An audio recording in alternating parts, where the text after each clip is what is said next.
Bonjour à tous, aujourd'hui une clé pour réussir dans sa vie, apprenez à vous consacrer du temps pour vous faire plaisir.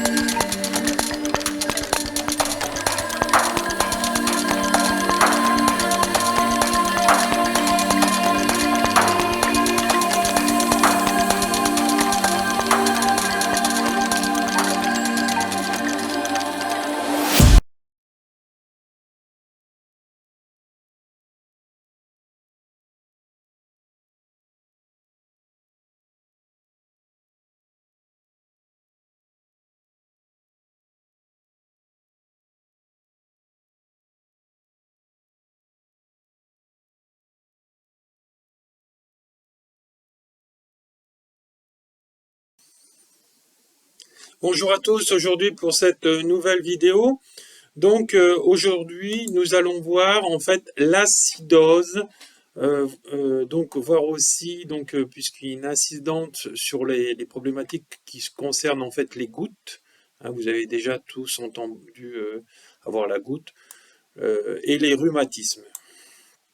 Alors l'acide est souvent en fait relié à ce qui ronge le métal et à ce qui est amer, aigreur en fait, hein, au sens strict du terme, aigreur physique, psychique, donc voilà. Ainsi, l'acidose indique que j'ai refusé d'assimiler une situation qui s'accumule maintenant à un niveau inconscient, entraînant sur le plan corporel un grand taux d'acidité dans mon corps en fait.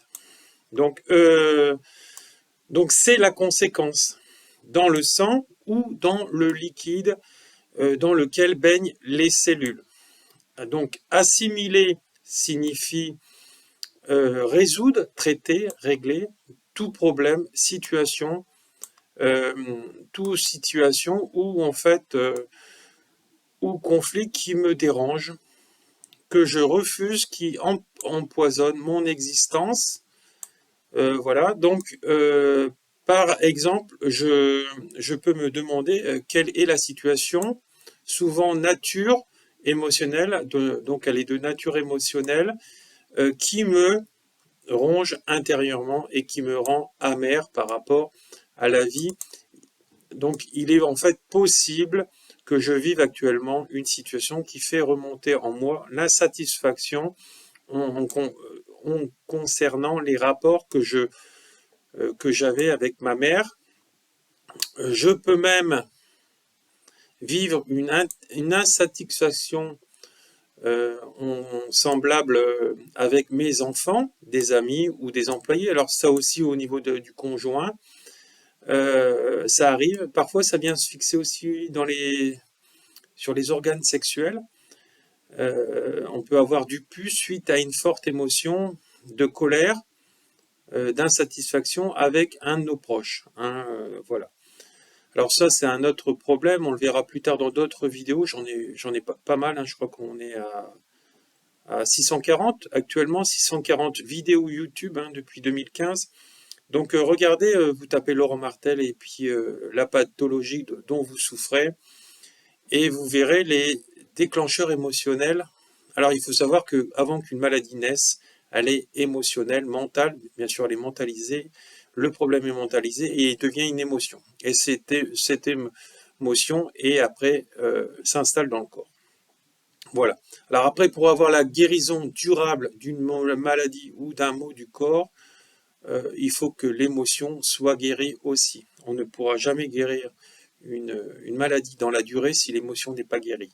Hein, souvent, il y a des gens qui font faire des soins de toutes sortes et ils vont guérir tout de suite. Oui, parce que l'émotion, elle est liée au passé et donc elle a été guérie ou endormie. Mais jusqu'à la prochaine émotion, après, ça va se réveiller la maladie. Donc c'est pour ça qu'il faut couper ce fil conducteur avec les médecines douces notamment, qui viennent s'adjoindre avec la médecine générale, etc. Hein. Donc coordonner les soins. Voilà, c'est ce que je dirais à la fin de cette vidéo, notamment, et puis d'autres approches thérapeutiques. Alors, voilà, donc cela peut arriver, donc, comme je vous disais aussi, avec un conjoint, des employés, pour lequel je me sens comme une mère. J'ai de la difficulté à m'arrêter. Alors là, le problème, c'est que, vous voyez, vous imaginez, donc être une mère pour ses employés, là, il y a une problématique, hein, donc intérieure, donc ça demandera un travail personnel de détachement, de travail personnel, donc avec les méthodologies que j'enseigne à mes élèves, notamment, ou en thérapie individuelle, pour justement reprendre sa place en tant qu'être humain et non plus être la mère, par exemple, dans le couple ou être la mère avec ses employés. Voilà. Donc apprendre ce détachement et à apprendre à que l'autre soit responsable, hein, de sa vie et non vous soyez responsable de sa vie. Donc cela crée de la difficulté à m'arrêter. Donc je n'ose pas je n'ose pas de me reposer, prendre du temps pour moi. L'acidose métabolique en rapport avec mon corps en général reflètera mon côté amer envers en fait la vie en général. On le voit notamment tout ce qui se passe sur les réseaux sociaux, notamment quand il y a les conflits avec différents pays ou avec le problème du vaccin qu'il y a eu. Ceux qui suivent le troupeau, en fait, ils ne comprennent pas la résultante de tout ceci. Et après, ceux qui oseront avoir un avis contraire à eux et qui souvent sont dans la justesse des choses, on va leur dire vous êtes complotistes. Mais sauf qu'ils ne sont pas complotistes, ils ont un travail de conscience qui est fait supérieur et qui, justement, ils ont compris ce que les autres n'ont pas compris parce que ce cheminement intérieur n'a pas encore été fait, hein. Donc c'est pour ça qu'il faut faire un travail de développement personnel. Donc voilà, donc ça représente en fait la vie en général. Donc l'acidose respiratoire ou acidose gazeuse provient en fait du fait que je n'élimine pas suffisamment le gaz carbonique lors de ma respiration. Ainsi, mon côté amer dans la vie est plutôt en rapport avec mes relations vis-à-vis de mon environnement. Donc c'est des gens qui n'arrivent pas à prendre le recul nécessaire et donc ça les bouffe de l'intérieur et donc là, acidose, acide, donc ça les ronge de l'intérieur. Et des gens qui m'entourent, donc voilà, donc c'est à prendre, faut prendre le recul nécessaire. L'acidose habituelle des diabétiques et l'acidocétose. Cependant, l'acidose lactique reste exceptionnelle. Tous deux génèrent en fait un coma et une déshydratation. Dans le cas de l'acidose lactique, on retrouvera une quantité excessive d'acide lactique dans le sang, puisque le sang transporte normalement la joie. Donc c'est la joie parce que c'est la vie, hein. Il s'en trouve que mon côté amer, en fait, dans la vie et tout ce qui s'est passé m'affecte grandement. C'est pourquoi je peux retrouver cet état si je suis diabétique qui correspond en fait à de la tristesse profonde, si je vis de l'insatisfaction rénale qui correspond à de grandes peurs par rapport à la vie. Si j'ai la leucémie, une forme de cancer du sang qui correspond au fait que j'ai toujours l'impression d'avoir à me battre dans la vie. Dans le cas extrême, le rhumatisme est la conséquence directe et parfois inévitable de l'excès d'acidité qu'est l'acidose. Donc en premier lieu, ce que je vous conseille de faire, c'est j'accepte en fait de percevoir, en fait, de descendre dans mon cœur, de voir et de traiter au niveau du cœur les situations de ma vie, même si elles m'irritent. Voilà. Et en fait, il m'agace en mettant l'attention sur un processus en fait de conscience, d'ouverture et d'acceptation. C'est ce que je vous disais tout à l'heure. Je peux en fait éviter de supporter physiquement cette maladie douloureuse autant que son traitement. Je résous en fait la problématique qui arrive. Voilà. Alors, je résous les situations pour vivre davantage la joie, la libération et la paix intérieure. Donc, entrer en thérapie, ma consultante, donc apprendre à coordonner le soin en médecine générale. Donc, si ça fonctionne pas et en parallèle, il est intéressant de mettre la psychologie cognitive Hein, moi, j'ai un master en PNL, donc ça en fait partie. Et en médecine énergétique, alors bien sûr, avec celle qui vous correspond, et aussi avec un thérapeute, avec un auto-vibratoire, parce que actuellement, on est dans un monde où tout le monde se forme à tout, et certains n'arrivent pas à intégrer en fait ce qu'ils ont appris. Sur l'autre jour, j'ai eu un monsieur qui habite sur Niort et il me disait quand il percevait les choses que les gens qui sont dans la médecine énergétique perçoivent, c'est-à-dire l'invisible, ils deviennent médiums, le côté intuitif.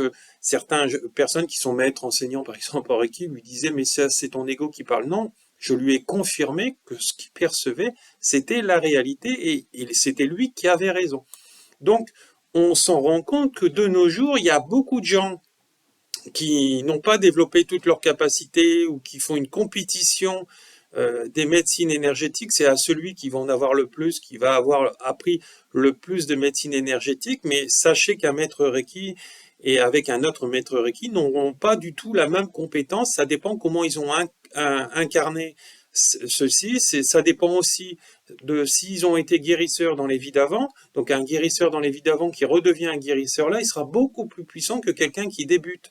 Hein, c'est dû aussi à son taux vibratoire et aussi par rapport à ses paroles en adéquation aussi avec ses actes. Hein, puisque quand on est aligné, notamment comme moi, ce qu'on dit, on le fait. Hein, et voilà.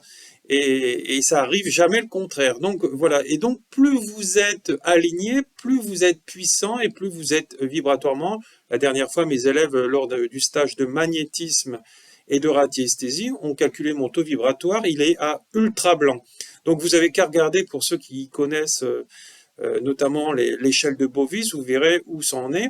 Vous verrez que c'est pas si mal que ça. Et donc voilà. Donc c'est important de bien choisir son thérapeute, de bien choisir aussi l'outil thérapeutique, parce qu'il y a des outils thérapeutiques notamment qui sont très puissants. Moi, l'autre jour, j'écoutais des vidéos de psychiatres, de médecins qui sont en médecine naturelle en complément de leur activité. Et ils disent que notamment le chamanisme est la médecine naturelle la plus puissante qui existe jusqu'à présent. Il faut dire que le chamanisme existe depuis 80 000 ans. Donc voilà. Mais bien sûr, un chamaniste qui a opinion sur eux, quelque chose de sérieux, parce qu'à l'heure actuelle, là aussi, on voit tout et n'importe quoi en ce moment. Et un stage de chamanisme, c'est pas que du chant et de la danse, notamment. Hein. Et c'est pareil dans le Reiki. Le Reiki est un outil aussi très puissant, mais travailler dans les vies antérieures avec le Reiki, précisément dans c'est moins précis que le chamanisme, notamment que j'enseigne. Alors, entrer en thérapie, je vous disais tout à l'heure par rapport à l'acidose, eh ben moi je l'ai fait donc avec ces deux approches que je viens de vous dire, avec le Reiki et le chamanisme, et j'ai eu de très grands résultats et dans cette coordination du soin que je vous parlais précédemment, eh ben j'ai eu de très grands résultats et des gens en ont guéri. Donc voilà, donc si ça vous parle, ben venez à moi. Voilà, je vous remercie, bon week-end à tous. Et à une prochaine, là, cette semaine, je pars, disons la semaine qui arrive, je pars donc pour les stages, notamment donc en Alsace. Donc si vous êtes proche de moi, venez sur mes stages de toutes sortes. Hein, et n'hésitez pas à me demander, vous aurez tous les éléments pour pouvoir me joindre sous cette vidéo. Et les soins aussi que je fais donc en présentiel ou à distance. Voilà, je vous remercie, beaucoup d'amour à tous. Au revoir.